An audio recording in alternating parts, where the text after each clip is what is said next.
Hi friends, ಹೇಗಿದ್ದೀರಾ ಎಲ್ಲರೂ?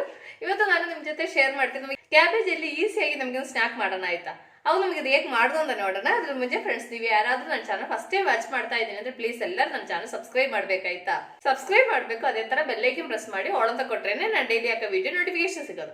ಅವಾಗ ನಮಗೆ ಅಡಿಗೆ ಮನೆಗೆ ಹೋಗೋಣ, ಅದು ಹೇಗೆ ಮಾಡೋ, ಅದಕ್ಕೆ ಏನೆಲ್ಲ ಬೇಕು ಅಂತ ನೋಡೋಣ. ಅದಕ್ಕಾಗಿ ನಾನೊಂದು ಮೀಡಿಯಂ ಪೀಸ್ ಕ್ಯಾಬೇಜ್ ತೊಗೊಂಡಿದ್ದೀನಿ. ಇದೊಂದು 1/4 kg ಅಷ್ಟು ಬರುತ್ತದೆ. ಇನ್ನೇನು ಮಾಡಬೇಕಂದ್ರೆ ಇದು ಒಂದು ಮೀಡಿಯಂ ಪೀಸಾಗಿ ಕಟ್ ಮಾಡಬೇಕು. ತುಂಬ ಚಿಕ್ಕದಾಗಿ ಏನು ಕಟ್ ಮಾಡೋದು ಬೇಡ, ಮೀಡಿಯಮ್ ಆಗಿ ಕಟ್ ಮಾಡಿದರೆ ಸಾಕು. ನಾನು ಇದು ಕಟ್ ಮಾಡಿದ ನಂತರ ನಿಮಗೆ ತೋರಿಸ್ತೀನಿ. ನೋಡಿ, ನಾನೀಗ ಈ ಥರ ಮೀಡಿಯಮ್ ಆಗಿ ಕಟ್ ಮಾಡಿದ್ದೀನಿ. ಇನ್ನೇನು ಮಾಡಬೇಕು, ಇದು ನಮಗೆ ಇನ್ನೊಂದು ಬೌಲ್ಗೆ ಹಾಕ್ಕೊಳ್ಳೋಣ. ನೋಡಿ, ಇನ್ನೊಂದು ಬೌಲ್ಗೆ ಹಾಕ್ಕೊಂಡಿದ್ದೀನಿ. ಅದಾದಮೇಲೆ ಇದು ಜೊತೆಯಲ್ಲಿ ಹಾಕೋಣ ಒಂದು ಮೊಟ್ಟೆ. ನಾನೀಗ ಹಾಕಿರೋ ಮೊಟ್ಟೆ ಸಣ್ಣದಿರೋದ್ರಿಂದ ಇನ್ನೊಂದು ಮೊಟ್ಟೆ ಸೇರಿಸ್ತೀನಿ ನಾನು. ನೀವು ತೊಗೊಳ್ಳೋ ಮೊಟ್ಟೆ ದೊಡ್ಡದಾಗಿದೆ ಅಂದರೆ ಒಂದು ಮೊಟ್ಟೆ ಸಾಕಾಯ್ತಾ.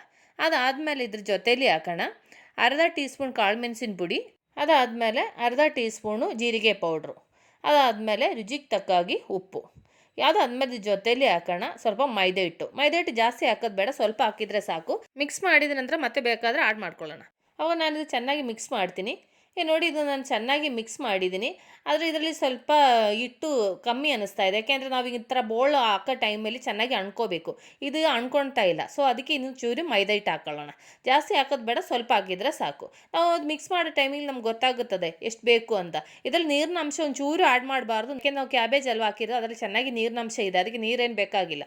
ಈಗ ನೋಡಿ, ನಾನು ಕರೆಕ್ಟಾಗಿ ಅಳತೆಯಲ್ಲಿ ಈಗ ಮಿಕ್ಸ್ ಮಾಡಿದ್ದೀನಿ. ನೋಡಿ, ಈ ಒಂದು ಅಳತೆಯಲ್ಲಿ ಮಿಕ್ಸ್ ಮಾಡ್ಕೋಬೇಕು.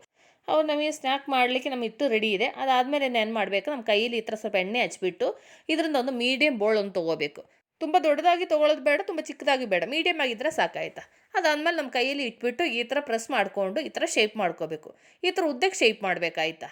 ಇದೇ ಥರ ಮಾಡ್ಕೋಬೇಕು. ಅವಾಗ ಇದು ರೆಡಿ ಇದೆ. ಇನ್ನೇನು ಮಾಡಬೇಕಂದ್ರೆ ಇದು ಎಣ್ಣೆಯಲ್ಲಿ ಹಾಕ್ಬಿಟ್ಟು ಫ್ರೈ ಮಾಡ್ಕೋಬೇಕು. ಅದಕ್ಕೆ ನಾನು ಆಲ್ರೆಡಿ ಎಣ್ಣೆ ಬಿಸಿಯಾಗ್ಲಿಕ್ಕೆ ಇಟ್ಟಿದ್ದೀನಿ.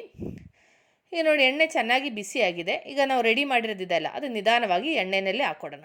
ಎಣ್ಣೆ ಬಿಸಿ ಆದ ನಂತರ ಇದು ಸ್ಟವ್ ಲೋ ಫ್ಲೇಮಲ್ಲಿ ಇಟ್ಕೋಬೇಕು. ಅವಾಗ ನಾನು ಉಳಿದಿರೋದು ಇದೇ ಥರ ಎಣ್ಣೆಯಲ್ಲಿ ಹಾಕ್ಕೊಳ್ತೀನಿ. ನೋಡಿ, ಅವಾಗ ನಾನು ಉಳಿದಿರೋದು ಇದೇ ಥರ ಶೇಪ್ ಮಾಡಿಬಿಟ್ಟು ಎಣ್ಣೆಯಲ್ಲಿ ಹಾಕ್ಕೊಂಡಿದ್ದೀನಿ. ಇನ್ನು ಇದು 2 ಕಡೆ ಚೆನ್ನಾಗಿ ಫ್ರೈ ಮಾಡಬೇಕು. ಈ ಒಂದು ಕಡೆ ಫ್ರೈ ಆಗೋ ಟೈಮಲ್ಲಿ ಈ ಥರ ತಿರುಗಿಸ್ಬಿಟ್ಟು 2 ಕಡೆ ಚೆನ್ನಾಗಿ ಫ್ರೈ ಆಗಬೇಕು. ಚೆನ್ನಾಗಿ ಗೋಲ್ಡನ್ ಬ್ರೌನ್ ಕಲರ್ ಥರ ಫ್ರೈ ಆಗಬೇಕು. ಈಗ ನೋಡಿ, ಇದು ಚೆನ್ನಾಗಿ ಫ್ರೈ ಆಗಿದೆ. ನಮ್ಮದು ಸ್ನ್ಯಾಕ್ ರೆಡಿ ಆಗಿದೆ. ನಾನು ಇದೊಂದು ಸರ್ವಿಂಗ್ ಪ್ಲೇಟಿಗೆ ಹಾಕ್ಕೊಳ್ತೀನಿ. ಫ್ರೆಂಡ್ಸ್, ನಾನು ನಿಮ್ಮ ಜೊತೆ ಶೇರ್ ಮಾಡಿರೋ ರೆಸಿಪಿ ನಿಮಗೆಲ್ಲರಿಗೂ ಇಷ್ಟ ಆಯಿತು ಅಂತ ಅಂದ್ಕೊಳ್ತೀನಿ. ನೀವೆಲ್ಲರೂ ಟ್ರೈ ಮಾಡಬೇಕಾಯ್ತಾ. ನೀವೆಲ್ಲರೂ ಟ್ರೈ ಮಾಡಬೇಕು. ಟ್ರೈ ಮಾಡಿ ನಿಮ್ಗೆ ಇಷ್ಟ ಆಯಿತು ಅಂದರೆ ನಿಮ್ಮ ಫ್ರೆಂಡ್ಸಿಗೆ ಶೇರ್ ಮಾಡಿ, ಲೈಕ್ ಮಾಡಿ, ವ್ಯಾಲ್ಯುಬಲ್ ಕಮೆಂಟ್ಸ್ ಹಾಕಿ. ನಾಳೆ ನಾವು ರುಚಿಕರವಾದ ಹೊಸ ವೀಡಿಯೋ ಆಗಿ ಹೊಸ ರೆಸಿಪಿಯಾಗಿ ಸಿಗೋ ತನಕ ಟೇಕ್ ಕೇರ್, ಬಾಯ್.